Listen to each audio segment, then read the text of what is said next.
जय श्री राम। शंभु चरित सुनि सरस सुहावा, भरद्वाज मुनि अति सुख पावा। बहुलाल सा कथा पर बाढ़ी, नयननि नीरु रोमावली ठाढ़ी।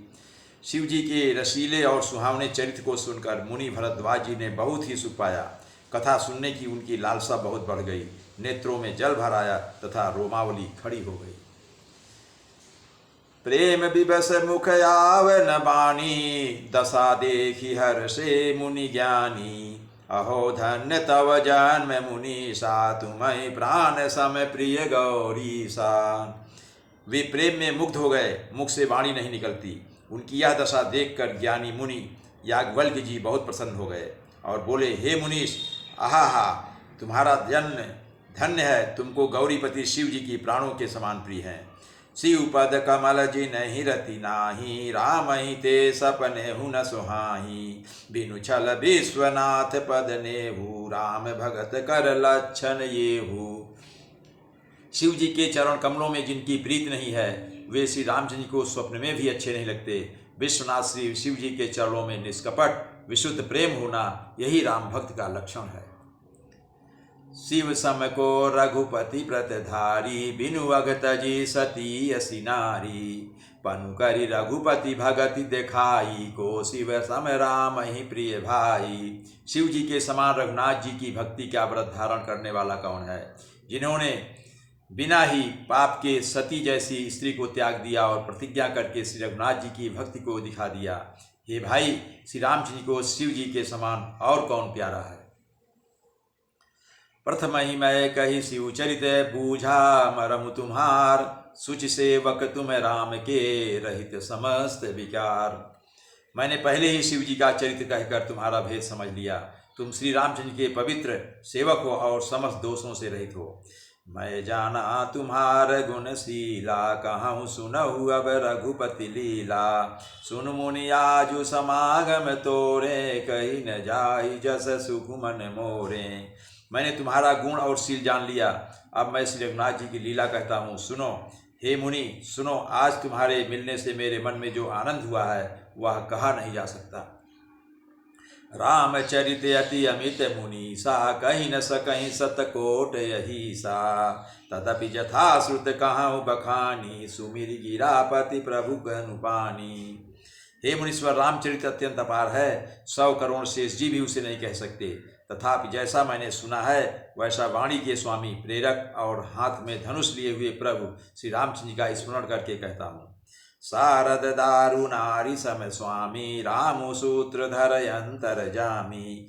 जहीं पर कृपा करहीं जनु जानी, कवि उर अजिर न जामहि बानी।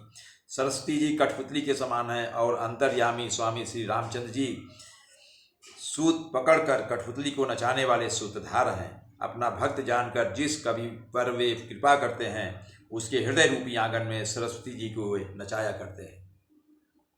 प्रणमौ सोई कृपाल रघुनाथा, बरनौ विशदता सुगुण गाथा। परम रम्य गिरिवर कैलासु, सदा जहाँ शिव उमा निवासु। उन्हीं कृपाल श्री रघुनाथ जी को मैं प्रणाम करता हूँ और उन्हीं के निर्मल गुणों की कथा कहता हूँ। कैलाश पर्वतों में श्रेष्ठ और बहुत ही रमणीय है, जहाँ शिव पार्वती जी सदा निवास करते हैं। सिद्ध तपोधन जोगी जन, सुर किन्नर मुनि वृंद, बसहि तहाँ सुकृति सकल से वहीं शिव सुख कंद। सिद्ध तपस्वी योगी गण, देवता, किन्नर और मुनियों के समूह उस पर्वत पर रहते हैं। वे सब बड़े पुण्यात्मा हैं और आनंद कंद श्री महादेव जी की सेवा करते हैं। हरिहर विमुख धर्म रति नाही, ते नर तहाँ सपने हो जय नहीं जाही। तेहि गिरि पर बट बिटप विशाला, नित नूतन सुंदर सब काला। जो भगवान विष्णु और महादेव जी से विमुख हैं और जिनकी धर्म में प्रीति नहीं है, वे लोग स्वप्न में भी वहां नहीं जा सकते। उस पर्वत पर एक विशाल बरगद का पेड़ है, जो नित्य नवीन और सब काल में सुंदर रहता है।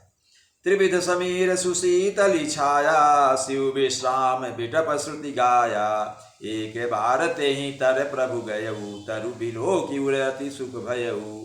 वहाँ तीनों प्रकार की शीतल, मंद और सुगंध वायु बहती रहती है और उसकी छाया बड़ी ठंडी रहती है। वह शिव जी के विश्राम करने का वृक्ष है, जिसे वेदों ने गाया है। एक बार प्रभु श्री शिव जी उस वृक्ष के नीचे गए और उसे देखकर उनके हृदय में बहुत आनंद हुआ। निज कर डासी नागरी पुछाला, बैठे सहज ही शंभु कृपाला। कुंद इंदुदर गौर शरीरा, भुज प्रलंब परिधन मुनि चीरा। अपने हाथ से बाघंबर बिछाकर कृपालु शिवजी स्वभाव से ही बिना किसी खास प्रयोजन के वहां बैठ गए।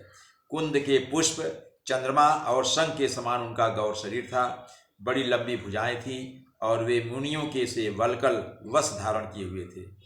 तरुण अरुणयम भुज समचरना, नख दुति भगत हृदय तम हरना। भुजग भूति भूषण त्रिपुरारी, आननु शरद चंद छबिहारी।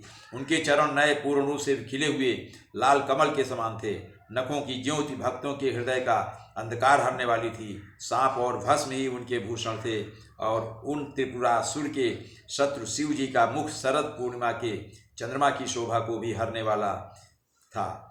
जटा मुकुट सुर सरे सरित सिरे, लोचन नलिन विशाल। नीलकंठ लावण्य निधि सोह बाल विधुभाल। उनके सिर पर जटाओं का मुकुट और गंगा जी शोभायमान थी। कमल के समान बड़े बड़े नेत्र थे। उनका नीलकंठ था और वे सुंदरता के भंडार थे। उनके मस्तक पर द्वितीया का चंद्रमा सुशोभित था। जय श्री राम।